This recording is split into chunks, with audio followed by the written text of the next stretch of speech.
What's going on, everybody? My name is ManLee92 and I am bringing you a game of Black Ops, this time some domination on launch.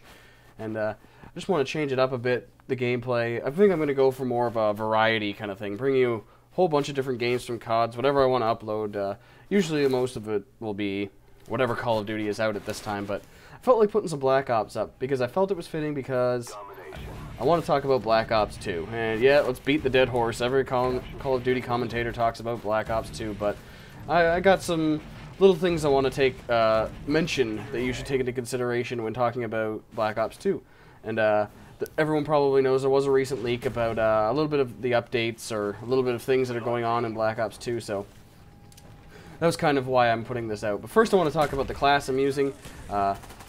The Scorpion extended mags with the RPG secondary. The RPG doesn't really play a huge thing in this game, but I do use the class like this. And basically this has been a class that has transcended throughout my Call of Duty career. Maybe not guns or things, but just the setup in general. An SMG with a launcher on the back. So in Modern Warfare 2 it was the Mini Uzi with the RPG, and that class, it was like, I can't even describe how awesome I thought that class was, but I found out the Scorpion was my favorite submachine gun, and I can say that with confidence. It is definitely the best submachine gun in my opinion in Modern Warfare 2, or Modern Warfare 2, Black Ops, aside from the AK-74U of course, but that's because it's overpowered, so I'm no scrubby dubby that'll use the overpowered guns. I rock the Scorpion extended mag all day, every day, so. But yes, in Modern Warfare 3, my class to kind of do this is basically all the submachine guns are good. The PP90 is just a bullet hose. I don't really want to talk about the gun reviews because I have something kind of in mind for that, but because I'm working on all my gold guns. I probably said this in every video, my standard gold gun plug, but so. Yes, but I need pretty much any SMG in Modern Warfare 3, and with the XM25, and I think I'm going to do a video on the XM25 once I get a good gameplay with it. I just haven't been recording since I started using it and found out how magical it is, but let's get right into talking about Black Ops 2. Basically that update, I think you've probably already seen it, and I don't really know exactly what the site was, so I'm not going to link it, I'm not going to bother it, but basically, some of the main important things that I got out of it was the map design and some of the sniper rifles.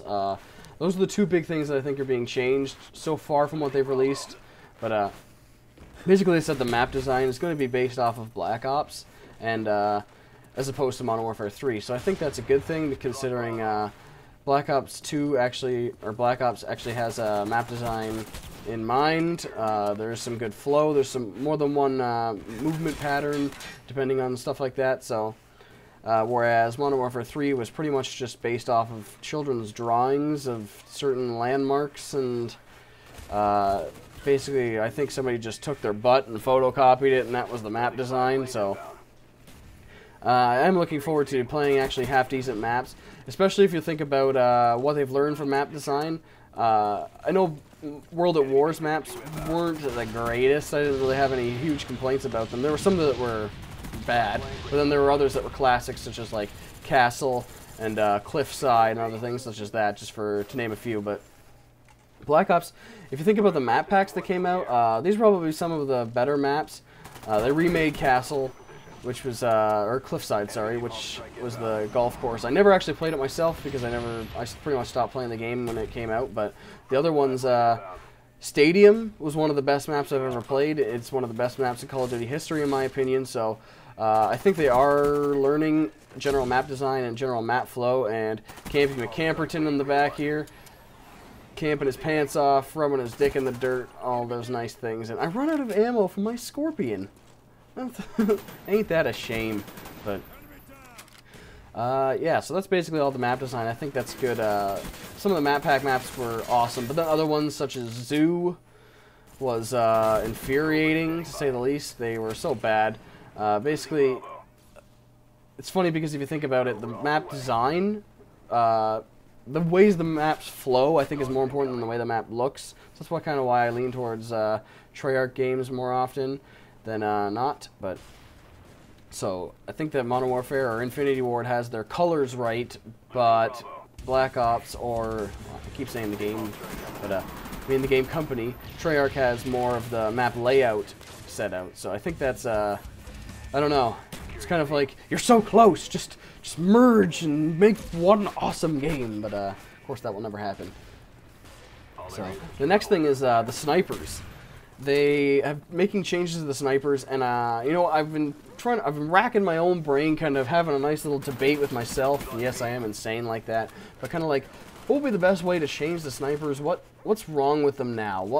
Because if you actually make them good, like hit detection and such like that, you get quick scoping like you do in Modern Warfare. But if you keep it so that it actually sways a bit and you can't really quick scope when the scope's down, it's not really practical like we saw in Black Ops. So. And even quickscoping to an extent in World at War. So I think that's, I think Treyarch sees the problem with quickscoping and how infuriating it is, although I would rather be quickscoped than I would be somebody lying prone with all stealth perks lying in a corner.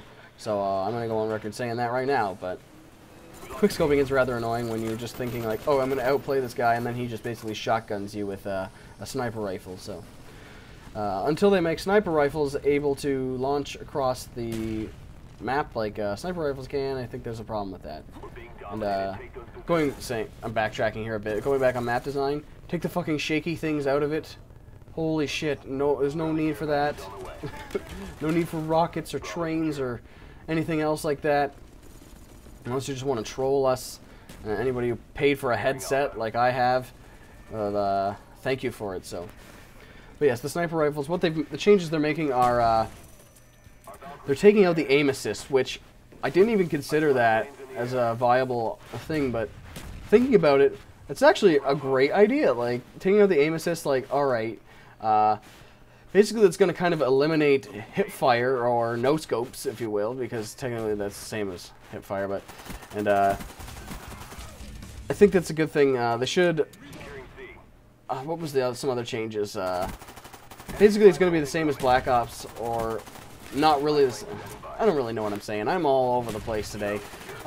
Just some of the changes I read, I think they're a good idea. Some of the ideas I was having before I even saw this was kind of like just no pro ability that makes you scope in faster. I think the scope in speed for the Black Ops was pretty close to perfect, maybe a tiny bit quicker, but I can't really nitpick that much.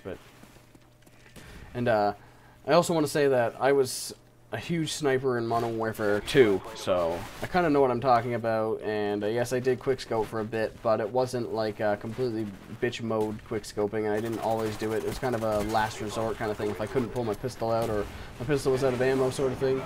But yes, so, and I wasn't that bad at it, I might add. But that's neither here nor there. So I think that I have high hopes for the sniper rifles, but I have high hopes for the game in general, but I also had high hopes for Modern Warfare 3, so I think that could be... I don't know what to think about it. I'm cautiously optimistic on the release of Black Ops 2, so we'll have to wait until the release date. That's the bottom line of what it's going to be. Even previews of the gameplay isn't going to be that telling of what it's actually going to play like, because it's basically not really, okay, here's what the game's supposed to play. It's going to be, how can things be abused, and how are people who aren't good at the game or are just complete assholes going to play the game. Kind of like people who just use Ghost and just sit in corners and things like that. What are the things that are going to be abused? That's the main reason what we're going to find out, and you won't be able to find that out until you play through a couple days with people online, so... Because people are going to find all sorts of loopholes, all sorts of glitches, all sorts of crazy things like that, and a 5-second game trailer preview isn't going to figure out all those problems, so... I also wanted to mention, looking at my list of point form things to talk about, the jammer. I'm running the jammer in this class, and the jammer in, like, Modern Warfare 3 and stuff like that versus the portable radar, they kind of reversed it. The jammer was way, way overpowered. You could pretty much take out a quarter of the map, whereas the motion sensor was just like, oh yeah, here's this tiny area that you can hear or see around you, so it's kind of like a waste of an equipment slot. Whereas in Modern Warfare 3, the portable radar is monstrous and it's pretty much like a regular radar. So, and the scrambler is just you'd have to be pretty much on top of them with a knifing range in order for them to actually see the effects of the scrambler. So, but so I don't know. I think you could still work out the tweaks with that, but. Also, another thing that hasn't been talked about with this, everyone talks about the multiplayer, but I'm kind of looking forward to how the single player is going to turn out for Black Ops 2. Because Black Ops 1, in my opinion, was a great story. Of course, it had some things weird with it, but as every game is going to have. But I rather enjoyed the what that story was, and also the zombies. They haven't really said anything about the zombies, so I don't know what to think. Either they're going to tone down on it, kind of thing, or go back to the roots, or kind of go full-fledged into it like they have with the Call of the Dead sort of thing, and just make it like a blockbuster kind of thing. And yes, there's yours truly in the final kill cam. Enfield is beast, monstrous, so I can't take it out. But yeah, that's pretty much my take on Black Ops 2. So I go 40 and 12 with the Scorpion, 9 caps and 2 defends. So playing the objective and going beast mode. So that's pretty much it. I want to thank you for watching, and I'll see you next time.